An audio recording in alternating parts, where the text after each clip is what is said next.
Praise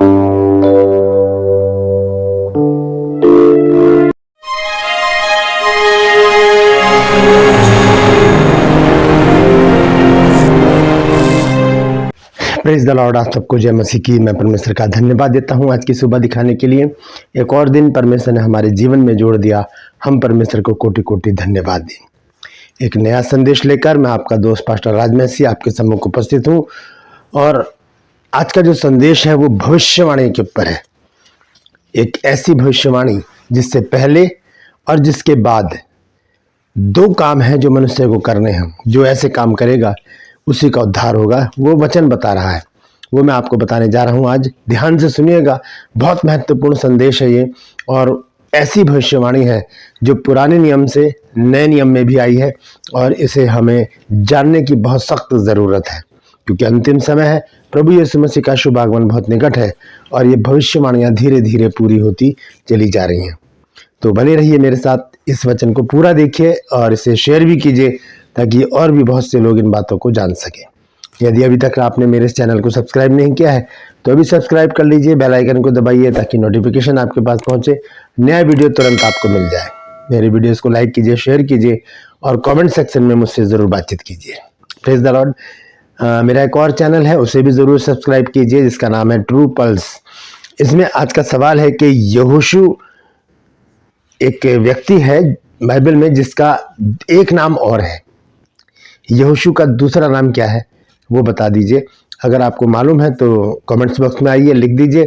अगर नहीं तो डिस्क्रिप्शन में जाइए और आज के वीडियो का लिंक उसमें आपको मिलेगा, उसे क्लिक कीजिए और जान लीजिए यहोशू का दूसरा नाम क्या है।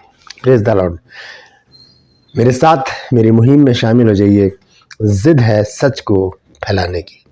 Praise the Lord. आइए एक छोटी सी प्रार्थना करके आज के संदेश को मैं शुरू करूंगा।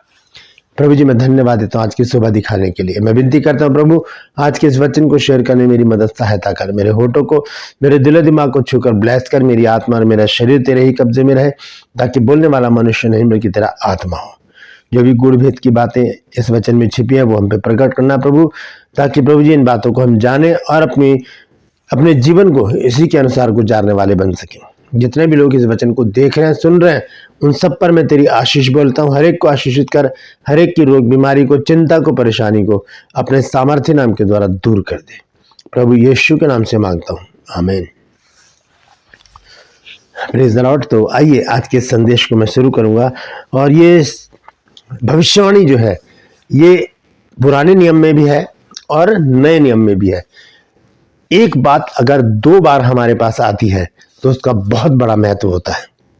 मान लीजिए आप थके हारे घर में आए हैं और आपको प्यास लग रही है, और बहुत सख्त प्यास है आपकी, पानी को आप चाहते हैं कि पानी मुझे मिले, और आपने अपने बच्चे से कहा कि बेटा एक गिलास पानी देना, और उसने नहीं सुना, उसके कानों में वो बात नहीं गई, उसने इग्नोर कर दिया या किसी काम में वो व्यस्त है। लेकिन आपको तो प्यास लग रही है, आप उसको दोबारा बोलेंगे, बेटा मुझे पानी की प्यास लग रही है, मुझे पानी दे दो। ये दूसरी बार जो बात जाती है बहुत बड़ा महत्व होता है इसका। इसी तरह से बाइबल में भी बहुत सारी बातें हैं जो दो बार हमें बताई गई हैं। जब हम फिलिपियों 4 अध्याय उसके 4 पद में पढ़ते हैं तो वहां पर संत पौलुस कहते हैं कि प्रभु में सदा आनंदित रहो। मैं फिर कहता हूं आनंदित रहो, यानी कि एक जोर देकर कहा जाता है दूसरी बार हर एक बात को। पानी मांगा है आपने, इग्नोर किया गया, आपने दोबारा जोर देकर कहा कि मुझे पानी की जरूरत है, तब आपको पानी मिलेगा।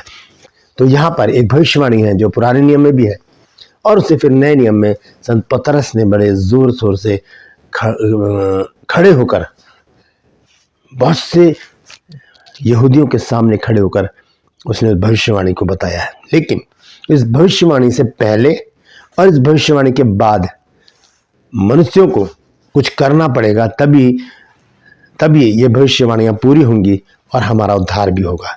तो आइए हम देखते हैं। वो सबसे पहले हम उस भविष्यवाणी को देखेंगे।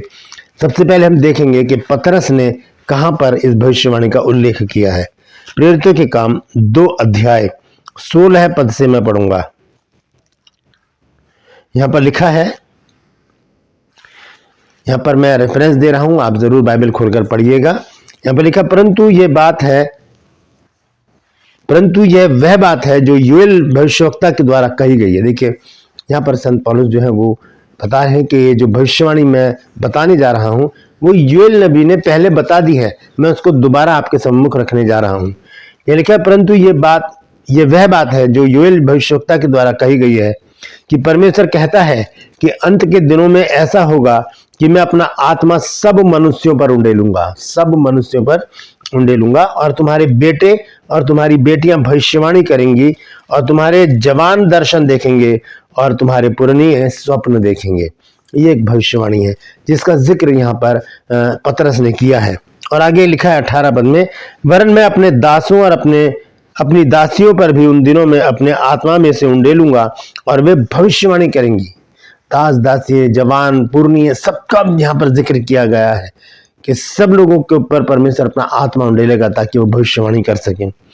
और 19 पद में देखिए क्या लिखा है, और मैं आकाश में अद्भुत काम और नीचे धरती पर चिन्ह अर्थात लहू और आग और धुएं का बादल दिखाऊंगा।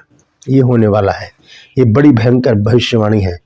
लेकिन उससे पहले क्या होगा कि ये जो बातें मैंने बताई हैं आपको, संत पतरस ने यहाँ पर जो हमको बताया है कि जो जवान दर्शन देखेंगे, पुरनिये जो है भविष्यवाणी करेंगे, दास दासी भी भविष्यवाणी करेंगे, सब लोग। देखिए दोबारा से देखते हैं इनको, यहाँ पर लिखा है 17 पद से लिखा है कि परमेश्वर कहता है कि अंत के दिनों में ऐसा होगा कि मैं अपना आत्मा सब मनुष्यों पर उंडेलूंगा और तुम्हारे बेटे और तुम्हारी बेटियां भविष्यवाणी करेंगी। ये होने वाला है। और आगे लिखा है, और तुम्हारे जवान दर्शन देखेंगे और तुम्हारे पुरनिये स्वप्न देखेंगे, वरन मैं अपने दासों और अपनी दासियों पर भी उन दिनों में अपने आत्मा में से उंडेलूंगा और वे भविष्यवाणी करेंगे, दास और दासियों पर भी। और मैं आकाश में अद्भुत काम और नीचे धरती पर चिन्ह अर्थात लहू और आग और धुएं के बादल दिखाऊंगा। लहू रेड कलर का, लाल कलर का जो खून है उस कलर के बादल, आग का बादल, धुएं का बादल, ये सब पृथ्वी पर दिखाई देंगे। ये ऐसे दिन आने वाले हैं। प्रभु के महान और प्रसिद्ध दिन के आने से पहले सूर्य अंधेरा और चांद लहू हो जाएगा। सूरज अंधेरा हो जाएगा और चांद जो है वो भी रेड कलर का हो जाएगा, लाल रंग का हो जाएगा, लहू हो जाएगा। और जो कोई प्रभु का नाम लेगा वही उद्धार पाएगा। ये पहली बात जो है मैंने आपको बताया था, भविष्यवाणी से पहले और भविष्यवाणी के बाद हमको कुछ करना है ताकि हमारा उद्धार होने पाए। पहली बात मैंने आपको बता दी है, यहाँ पर लिखा कि जो कोई प्रभु का नाम लेगा वही उद्धार पाएगा। इन सारी बातों को होने से पहले अब देखते हैं योएल नबी ने क्या लिखा है। 2 अध्याय और उसके 28 पद से मैं पढ़ूंगा 32 पद तक। यहां पर मैं रेफरेंस लिख रहा हूं, आप जरूर पढ़िएगा बाइबल खोलकर। लिखा, उन बातों के बाद मैं सब प्राणियों पर अपना आत्मा उंडेलूंगा। यहां पर परमेश्वर खुद इस बात को बोल रहे हैं जिसको लेकर पतरस ने प्रेरित के काम 2 अध्याय 16 से 21 पद में लिखा है। तो यहां पर स्वयं परमेश्वर के शब्द हैं, परमेश्वर की वाणी है, तो ये झूठ तो हो नहीं सकती। परमेश्वर की वाणी तो सत्य है। यहां लिखा है कि उन बातों के बाद मैं सब प्राणियों पर अपना आत्मा उंडेलूंगा, तुम्हारे बेटे बेटियां भविष्यवाणी करेंगी, तुम्हारे पुरनिये स्वप्न देखेंगे और तुम्हारे जवान दर्शन देखेंगे। और लिखा है 29 आयत में, तुम्हारे दास और दासियों पर भी मैं उन दिनों में अपना आत्मा उंडेलूंगा और मैं आकाश में और पृथ्वी पर चमत्कार अर्थात लहू और आग और धुएं के खंबे दिखाऊंगा। एज इट इज यही बात वहां पर पतरस ने बताई है कि ऐसा होने वाला है। और देखिए क्या लिखा है, यहोवा के उस बड़े और भयानक दिन के आने से पहले सूर्य अंधियारा होगा और चंद्रमा रक्त का सा हो जाएगा। रक्त मतलब खून जैसा हो जाएगा।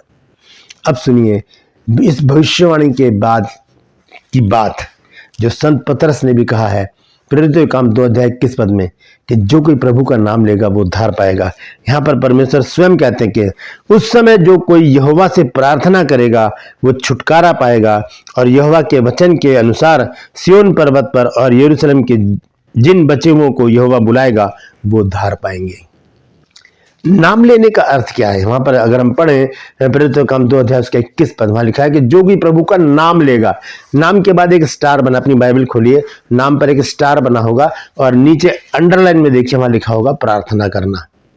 तो नाम लेने का अर्थ है परमेश्वर से प्रार्थना करना, क्योंकि योएल नबी ने यहाँ पर इस बात को स्पष्ट किया है परमेश्वर के शब्दों के द्वारा कि उस समय जो कोई यहोवा से प्रार्थना करेगा, लेकिन वहां लिखा है जो कोई प्रभु का नाम लेगा। तो दोनों बातों का एक ही अर्थ है, प्रभु का नाम लेना यानी कि प्रार्थना करना।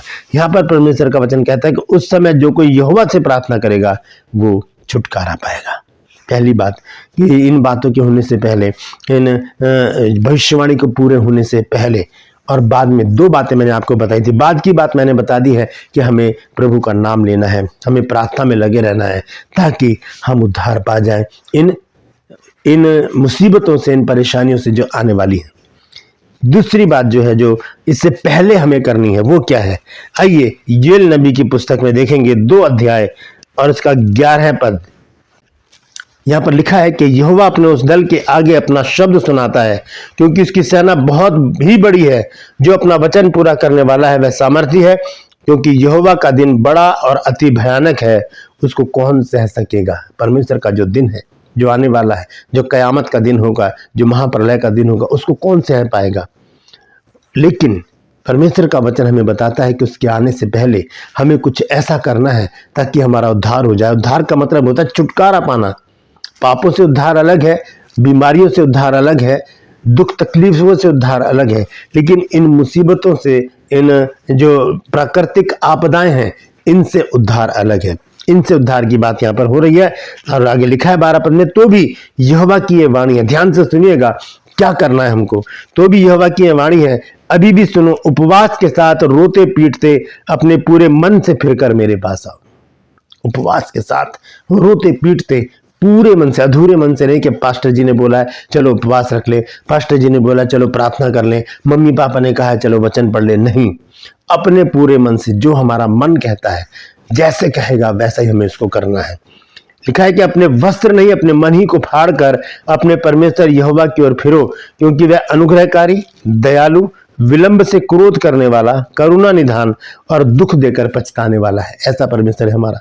दुख देगा, फिर बाद में पछताएगा कि मैंने क्या कर दिया। लिखा है क्या जाने वह फिर कर पछताए और ऐसी आशीष दे जिससे तुम्हारे परमेश्वर यहोवा का अन्न बलि और अर्घ दिया जाए। अब देखिए क्या लिखा है 15 पद में, सिय्योन में नरसिंगा फूंको, उपवास का दिन ठहराओ, महासभा का प्रचार करो, लोगों को इकट्ठा करो, सभा को पवित्र करो, पुरनियों को बुला लो, बच्चों और दूध पियों को भी इकट्ठा करो, दूल्हा अपनी कोठरी से और दुल्हन भी अपने कमरे से निकल आए। याजक जो यहोवा के टहलुए हैं वे आंगन और वेदी के बीच में रो रो कर कहें, हे यहोवा अपनी प्रजा पर तरस खा और अपने निज भाग की नामधराई ना होने दे। ना अन्य जातियां उसकी उपमा देने पाए, जाति जाति के लोग आपस में क्यों कहने पाए कि उनका परमेश्वर कहाँ रहा। ये बात करनी हमको, मतलब 2 चीजें परमेश्वर का वचन हमें बताता है। यहाँ पर मैं आपको बता दूं, जो भविष्यवाणी की गई है योएल नबी के द्वारा, जिसका उल्लेख पतरस ने कहा है कि जवान जो है वो दर्शन देखेंगे और दास दासियां भविष्यवाणी करेंगे, पूर्णीय स्वप्न देखेंगे। तो उसको पूरा करने से पहले और बाद में, पहले क्या करना है, उपवास की प्रार्थना, और वो उपवास भी पवित्र होना चाहिए, क्योंकि यहाँ लिखा है कि दूल्हा भी अपने कमरे से और दुल्हन भी अपनी कोठरी से बाहर आ जाए। यानी कि कोई व्यभिचार नहीं, कोई शारीरिक संबंध नहीं, एक पवित्र उपवास की जरूरत है। उसके बाद दूसरी चीज हम देखते हैं कि हमें परमेश्वर से प्रार्थना करनी है। 2 बातें हैं कि उपवास और प्रार्थना, इन दोनों बातों को जब हम करते रहेंगे तब क्या होगा, हम इन प्रॉब्लम से, इन प्राकृतिक आपदाओं से बचेंगे और तब ये भविष्यवाणी हमारे जीवन में पूरी होगी कि हम दर्शन देखेंगे, हम स्वप्न देखेंगे, हम भविष्यवाणी करेंगे, क्योंकि परमेश्वर का आत्मा तब हम पर उंडेला जाएगा जब हम पवित्र उपवास करेंगे और परमेश्वर से प्रार्थना करेंगे। Praise the Lord. तो ये वो भविष्यवाणी है जो पूरी होने वाली है, लेकिन उसके साथ ही हमें 2 काम करने के लिए परमेश्वर का वचन बताता है, उपवास और प्रार्थना। Praise the Lord. परमेश्वर इन वचनों के द्वारा हम सबको आशीष दे।